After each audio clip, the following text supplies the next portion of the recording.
قل الحمد لله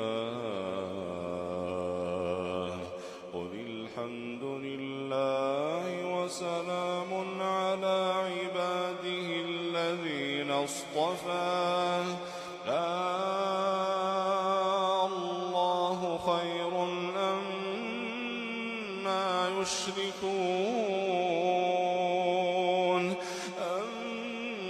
أمن خلق السماوات والأرض وأنزل لكم من السماء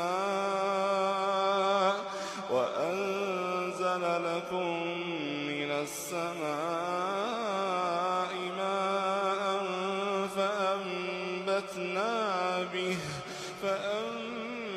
فأنبتنا به حدائق ذات بهجة ما كان لكم أن تنبتوا شجرها